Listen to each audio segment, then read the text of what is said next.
નમસ્કાર વિદ્યાર્થી મિત્રો, મારી યુટ્યુબ ચેનલ સંજય પટેલમાં આપ સૌનું હાર્દિક સ્વાગત છે। મિત્રો, આજના વિડીયોની અંદર આપણે ધોરણ 7 વિષય છે હિન્દી, જેનો પાઠ 4 જેનું નામ છે કથની ઓર કરની, કે જે સત્ર 1 ની અંદર આવે છે, તેના સ્વઅધ્યયન પોથીના પ્રશ્નો અને તેના જવાબો વિશે શીખવાના છીએ। વિદ્યાર્થી મિત્રો, જો તમે મારી ચેનલમાં નવા હોય તો મારી ચેનલને જરૂરથી સબસ્ક્રાઇબ કરો। वीडियो सारो लगे तो लाइक करो, शेर करो और बेल नोटिफिकेशन ऑन करो, जेथी मारा नवा विडियो पण आपने मळता रहे।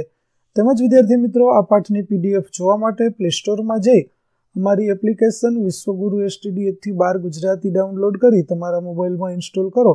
जे तमे शरू करशो तो तमने आ प्रकारे जोवा मळशे, जेमां स्व अध्ययन पोथीनी अंदर धोरण बतावशे, धोरण पसंद करशो एटले विषय बतावशे, विषय पसंद करशो एटले पाठनुं नाम बतावशे। जेमां તમે વિડિયો ઉપર ક્લિક કરશો તો વિડિયો જોવા મળશે અને પીડીએફ ઉપર ક્લિક કરશો તો તમને પીડીએફ જોવા મળશે।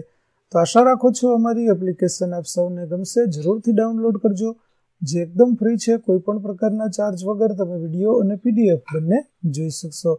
તો ચાલો મિત્રો, હવે આપણે શરૂ કરીએ પાઠ 4 કથની ઓર કરની। प्रश्न 1, सही विकल्प चुनकर सही का निशान कीजिए। पहला, बसों में लिखा होता है, तो उत्तर होगा धूम्रपान करना वर्जित है। दूसरा, मनुष्य स्वयं को समझता है, उत्तर होगा गुणों की खान। तीसरा, सज्जन शब्द का अर्थ है भला आदमी। चौथा, असमान आचरण करने वाले हंसी के पात्र बनते हैं। पांचवा, व्यवहार में क्या होना चाहिए, तो उत्तर होगा विनम्रता। छठा, मनुष्य को अभिमान है अपने गुणों पर। सातवां, जो लोग आदर्शों को अपनाते नहीं उनका आचरण अच्छा नहीं होता। आठवां, कथनी और करनी में सदैव समानता रखनी चाहिए। प्रश्न 2, परिच्छेद को ध्यान से पढ़कर प्रश्नों के उत्तर लिखिए। तो चलिए हम प्रश्नों के उत्तर देखते हैं। पहला प्रश्न, जीवन में समय का महत्व क्यों है? तो जीवन में समय का महत्व इसलिए है क्योंकि कार्य की सफलता और सुंदरता तभी है जब वह उचित समय पर किया जाए। दूसरा, खेत का रखवाला उपहास का पात्र क्यों बनता है? क्योंकि वह चिड़ियों द्वारा खेत चुग लिए जाने के बाद उसकी सुरक्षा की व्यवस्था करता है। तीसरा, गौरव कब माना जा सकता है? तो गौरव तभी माना जा सकता है जब कार्य समय पर और लाभकारी रूप से किया जाए, जिससे उसका उचित परिणाम और लाभ मिल सके। चौथा, गद्यांश का मुख्य भाव क्या है? तो गद्यांश का मुख्य भाव है समय से किया गया कार्य ही सफल और उपयोगी होता है। प्रश्न 3, निम्नलिखित परिच्छेद को फिर से लिखिए। तो यहाँ पर जो परिच्छेद हमें दिया गया है उस परिच्छेद को आपको देखकर यहाँ पर फिर से लिखना है। यहाँ पर आपको उसकी जगह दी गई है। प्रश्न 4 प्रश्नों के उत्तर लिखिए। पहला प्रश्न, बाग में टहलने से क्या लाभ होता है?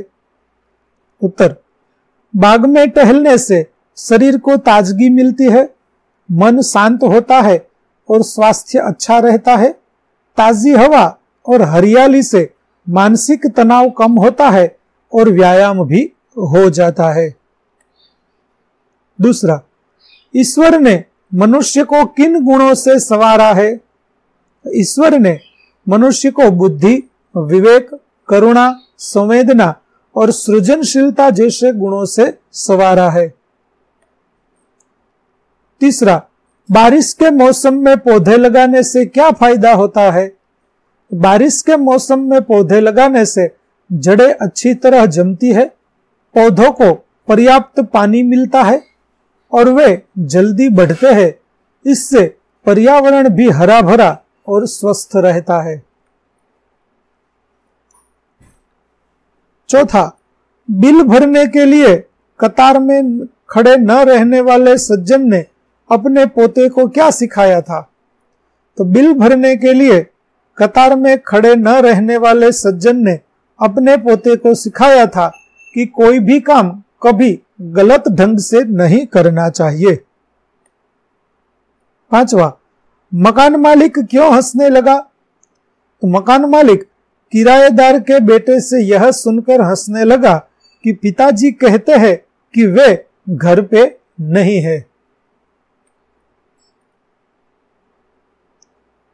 छठा, दुकानदार ने अपने बेटे के प्रति क्या पक्षपात किया? तो दुकानदार ने ग्राहक को दुकान के सामने स्कूटर खड़ा करने से रोका, पर अपने बेटे को नहीं। सातवां, आप किन किन जगहों पर कतार में खड़े रहते हैं?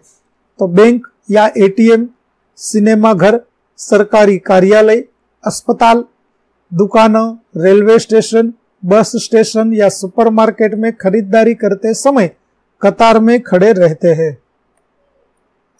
आठवां, हम हंसी के पात्र कब बनते हैं? तो कई लोग ऐसे होते हैं जो आदर्श की बातें तो करते हैं पर उन्हें अपनाते नहीं। इस प्रकार का आचरण अच्छा नहीं होता। ऐसा आचरण करने वालों को कभी सम्मान नहीं मिलता, वे हंसी के पात्र बनते हैं। प्रश्न 5अ, नीचे दिए गए विराम चिन्ह का उपयोग इकाई के जिस वाक्य में हुआ हो ऐसे वाक्य ढूंढकर लिखिए। जिसमें पहला है पूर्ण विराम, तो फूल सबको अच्छे लगते हैं। अल्प विराम, एक दिन की बात है, वे जल बिजली के बिल जमा कराने गए। योजक चिन्ह, तो मोहल्ले के लोग सुबह शाम पार्क में टहलने लगे। अवतरण चिन्ह, बसों में लिखा होता है धूम्रपान करना निषेध है। प्रश्न सूचक चिन्ह, तो तुम कहां जाओगे? प्रश्न 5ब, नीचे दिए गए वाक्यों को उचित विराम चिन्ह लगाकर वाक्य फिर से लिखिए। तो विराम चिन्ह वाला हमने यहां पर वाक्य लिखा है। पहला वाक्य है, मोहन ने बच्चों के लिए सेब, केले, आम, अमरूद आदि खरीदे। दूसरा वाक्य, मैना प्रतिदिन विद्यालय जाती है। तीसरा, पृथ्वीराज ने कहा मैं तुम्हारी रक्षा करूंगा। चौथा, खूब परिश्रम करो, परीक्षा सिर पर आ गई। पांचवा, राधा कृष्ण नाच रहे हैं। छठा, क्या तुमने अपना गृह कार्य पूरा कर लिया? प्रश्न 6, शब्दों को उचित क्रम में रखकर अर्थपूर्ण वाक्य लिखिए। जिसमें पहला वाक्य होगा, मुझे वर्षा में भीगना अच्छा लगता है। दूसरा, पंख से कुछ नहीं होता, हौसलों से उड़ान होती है। तीसरा, परिश्रम से सफलता का चिराग जलता है। चौथा, अनुभव ही जगत में सर्वश्रेष्ठ शिक्षक है। प्रश्न 7, पुस्तकालय का उपयोग करके कहावतों का अर्थ लिखिए। पहली कहावत, छोटा मुंह बड़ी बात, अपनी हैसियत से बढ़कर बात करना या डींगे मारना। दूसरी, एक पंथ दो काज, तो एक ही प्रयास से दो काम पूरे करना या दो उद्देश्यों को एक साथ साधना। तीसरा, सांच को आंच नहीं, सच्चे व्यक्ति को कोई नुकसान नहीं पहुंचा सकता या सच्चाई हमेशा बेदाग रहती है। चौथी कहावत, खोदा पहाड़ निकली चूहिया, तो बहुत अधिक मेहनत करने पर भी परिणाम नगण्य या बहुत कम मिलना। पांचवा, मान न मान मैं तेरा मेहमान, यानी बिना बुलाए या जबरदस्ती किसी के यहां मेहमान बन जाना। छठा, बहरा सो गहरा, तो किसी बात या व्यक्ति का रहस्यमय या बहुत गहरा होना जिसे समझना मुश्किल हो। सातवां, जैसा बोओगे वैसा काटोगे, तो जैसे कर्म करोगे वैसा ही फल मिलेगा। प्रश्न 8अ, संज्ञाओं को जातिवाचक, भाववाचक और समूहवाचक में वर्गीकरण कीजिए। तो पहला जातिवाचक संज्ञा में आएगा नदी, बाजार, मनुष्य और खिड़की। भाववाचक संज्ञा में आएगा बचपन, सुंदरता, लंबाई और मिठास। समूहवाचक संज्ञा में आएगा भीड़, सेना, गुच्छा और झुंड। प्रश्न 8ब, रेखांकित संज्ञा के प्रकार लिखिए, जिसमें गुलदस्ता समूहवाचक संज्ञा होगी, पुस्तक जातिवाचक संज्ञा, सफलता भाववाचक संज्ञा, जानवर जातिवाचक संज्ञा,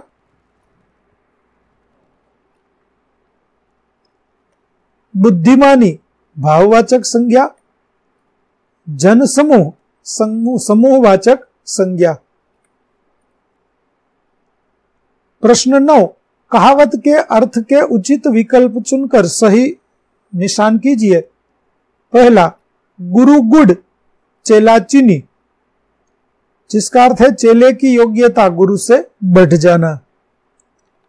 दूसरा, जान है तो जहान है, जिसका अर्थ है जान बचाना प्रथम कर्तव्य है।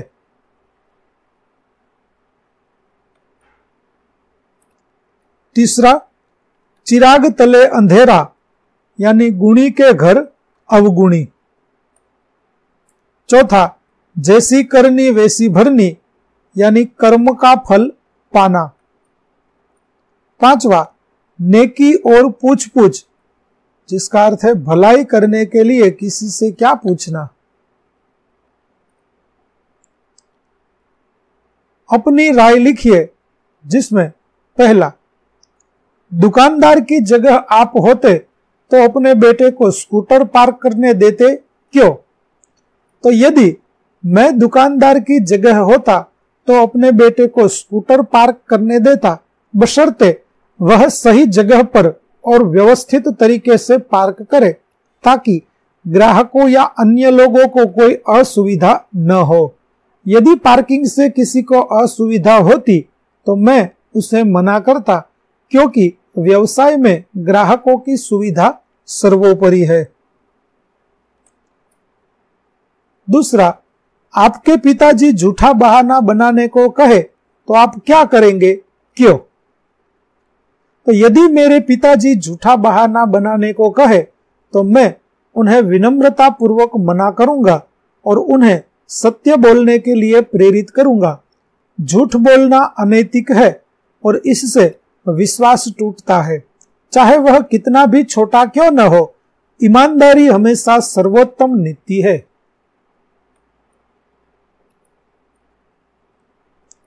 प्रश्न 3, तकनीकी के ज्यादा प्रयोग से लाभ या हानि। तो तकनीकी के ज्यादा प्रयोग से लाभ और हानि दोनों हो सकते हैं। जैसे कि लाभ है, सभी जानकारी आसानी से मिल जाती है, संचार में सुधार, कार्यक्षमता में वृद्धि और नए अवसर। जबकि हानि है, सामाजिक अलगाव, स्वास्थ्य संबंधी समस्याएं, गोपनीयता का उल्लंघन, साइबर सुरक्षा, जोखिम और वास्तविक दुनिया से दूरी।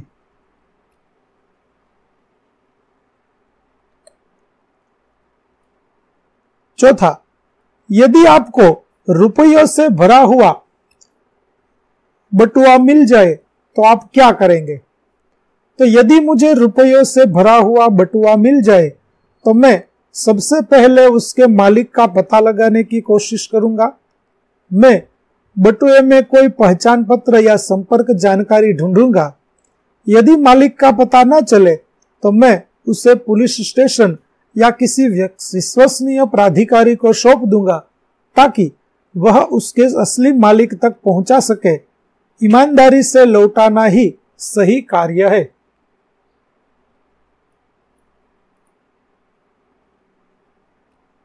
प्रश्न 11, कौन किसे कहता है? लिखिए। पहला, पूजा के लिए फूल तोड़ रहा हूं। यह वाक्य तख्ती लगाने वाला सज्जन लोगों से कहता है। दूसरा, भाई साहब बस में सिगरेट पीना मना है। यह वाक्य एक यात्री बस कंडक्टर और ड्राइवर से कहता है। तीसरा, तुम्हारे पिताजी से कहो कि मैं दुकान का किराया लेने आया हूं। तो यह वाक्य मकान मालिक बच्चे से कहता है। चौथा, वह तो मेरा बेटा है। यह वाक्य दुकानदार सज्जन से कहता है। पांचवा, दादाजी लाइन में लगिए ना। यह वाक्य पोता दादाजी से कहता है।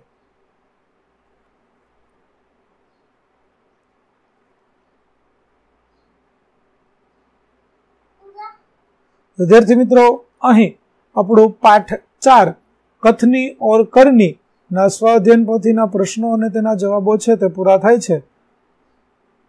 આગળના પાઠના વિડીયો મેળવવા માટે મારી ચેનલને જરૂરથી સબસ્ક્રાઇબ કરો તેમજ પીડીએફ જોવા માટે પ્લે સ્ટોરમાંથી અમારી એપ્લિકેશન વિશ્વગુરુ સ્ટડી 1 થી 12 ગુજરાતી ડાઉનલોડ કરો, જેમાં આપને ધોરણ 7 તમામ વિષયના સ્વાધ્યાય સોલ્યુશન, સ્વાધ્યાય પોથી સોલ્યુશનના વિડીયો અને પીડીએફો મળી રહેશે, જે એકદમ ફ્રી છે। કોઈપણ પ્રકારના ચાર્જ વગર તમે વિડીયો અને પીડીએફો જોઈ શકશો। તો આશા રાખું છું અમારી એપ્લિકેશન આપ સૌને ગમશે। જરૂર ડાઉનલોડ કરજો। ફરી મળીશું આપણે નવા વિડીયો સાથે। ત્યાં સુધી આવજો।